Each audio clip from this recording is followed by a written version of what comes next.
안녕하세요. 마음을 읽는 변호사 안기옥입니다.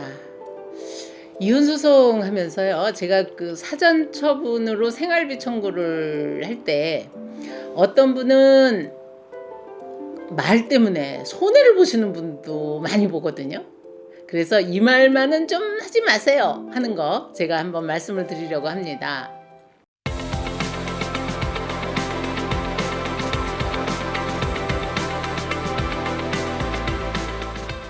생활비 사전 처분은 금액만의 문제가 아니죠. 같은 금액이라도 어떤 말과 어떤 행동을 했느냐에 따라서 결과가 유지되기도 하고 문제가 되기도 합니다. 그 사전 처분으로 생활비 청구를 하는 동안 실무에서 실제로 문제가 되었던 말과 행동 한번 정리해 보겠습니다. 먼저 금기사항은요, 글쎄요, 오기로 그러는지 과실을 위해서 그러는지 법정에 와서 어떤 분은 그러더라고요. 이 생활비 없어도 전 어떻게든지 뒤는 합니다 라고 하는 표현을 써요. 첫째, 무심코 이 말씀을 하시는데요, 뭐 힘들긴 하지만 지금 어떻게 쓰든지 뭐 버티고 있습니다. 이 말은 그 의도를 떠나서 법원에서는 이렇게 들릴 수가 있거든요. 그럼 그렇게 버티고 살 정도의 역량이 되시는데 이 금액이 왜 필요한 거지요? 라고 의문을 가질 수 있단 말입니다. 그래서 생활비는 없으면 안 되는 이유가 분명해야 하는 거지, 버티고 있다는 말, 이거는 의지 표현이 아니고 필요성을 오히려 약화시키는 그런 말이 되기 때문에 하셔서 그거는 도움이 될 게 하나도 없어 보입니다. 두 번째요, 생활비를 벌처럼 말하는 거. 예컨대 생활비는 상대방을 벌을 주기 위한 수단처럼 표현하는 거는 하시지 말라는 거예요. 실제로 법정에 나와서 저도 좀 당황했는데요, 의뢰인이 저하고 상의도 없이 그러시더라고요. 판사님한테, 판사님 이 정도는 줘야 자기가 뭘 잘못했는지 알아요. 제가 애들하고 살아야 되지 않아요? 생활비는 이 정도는 안 주면 안 됩니다 라는 표현, 이거는 생활비의 목적을 완전히 벗어난 겁니다. 법원은 생활비를 사전처분으로 인정할 때 이것은 현실을 유지하기 위한 수단으로 보지 그 상대방을 제재하기 위한 수단으로 보지는 않기 때문입니다. 이런 태도로 하는 주장은 오히려 신뢰도를 떨어뜨리는 그런 역할을 하기 때문에 이것은 피하시는 게 좋습니다. 다음은요, 또 생활비를 다른 돈과 이렇게 섞어서 말하는 분이 계세요. 예컨대 생활비는 그야말로 생활에 필요한 그런 현실적으로 필요한 그런 건데 그것을 다른 금전 문제를 섞어서 말하는 거. 예컨대 이건 생활비고요, 저건 위자료로 생각해 주셔야 돼요 라고 하면서, 혹은 뭐 재산 분할 받을 거를 미리 땡겨 받는 거 아닙니까? 이렇게 또 엉뚱한 주장을 하시게 되면 이것은 생활비를 청구하는 사전처분의 본래 그 목적에 반하는 그런 주장이 되거든요. 그래서 생활비를 사전처분으로 주장하는 그 성격이 흐려지게 됩니다. 생활비는 앞당겨 받는 보상이 아닙니다. 그거와는 전혀 별개의 제도인 거죠. 그래서 섞어서 말하게 되면 금액이 조정되거나 오히려 불리하게 해석을 받을 수도 있습니다. 그 다음 또 생활비를 받으면서 고액 소비를 하는 분이 계세요.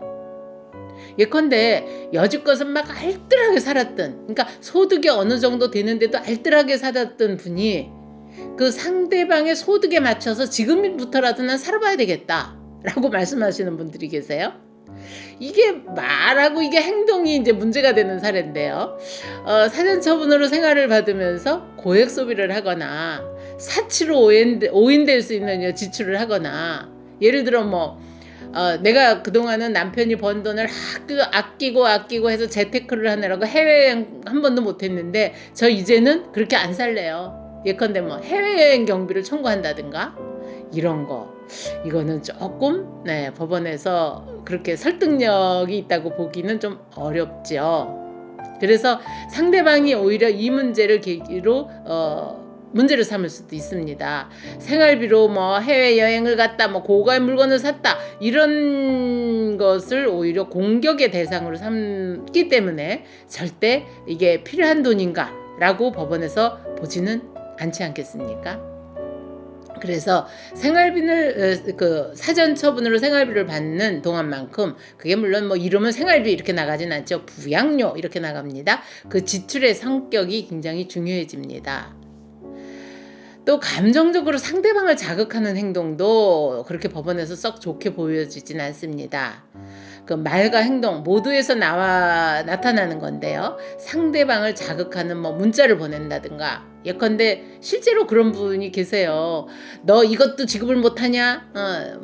네가 이혼을 당하는 건데 애들하고 살아야 되는데 막 이러면서 막 욕설에 가까운 그런 문자를 보낸다거나, 생활비를 빌미로 한 뭐 어떤 그 다른 행동을 이렇게 함으로써 사람들로 하여금 그 감정 싸움을 만들게 하고, 그렇게 되면 결국은 그것이 또 법원에 현출되었을 때 법원에서는 이게 도대체 사전 처분을 부양료를 청구하시면서 이게 돈의 문제가 아니고 이거는 감정의 문제가 들어가 있는 게 아닌가 하는 걸로 해서 법원에서 그 혼인 생활에서도 혹시 이 아내가 이런 태도로 상대방을 과의 사이에 불화를 조장했던 건 아닌가, 이런 오해도 받으실 수 있거든요. 그래서 아무리 화가 난다 하더라도 재판에 임했을 때는 가능한 한 이성적으로 또 현실적으로 객관적으로 상황을 잘 설명하는 거, 그게 중요한 테크닉이 될 수도 있습니다.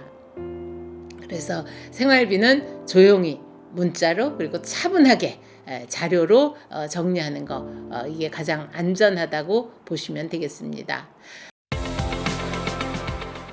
다시 한번 정리해 보겠습니다. 생활비 청구를 하면서 조심해야 될 거, 금액과 태도입니다. 필요성을 약화시키는 말, 벌처럼 보이게 하는 표현, 다른 돈과 섞어 하는 주장, 생활비 취지에 어긋나는 행동, 이 4가지만 피하셔도 불필요한 그 갈등, 불필요한 문제는 크게 줄여들 수가 있겠죠. 다음 영상에서는 이 생활비 시리즈의 정리편입니다.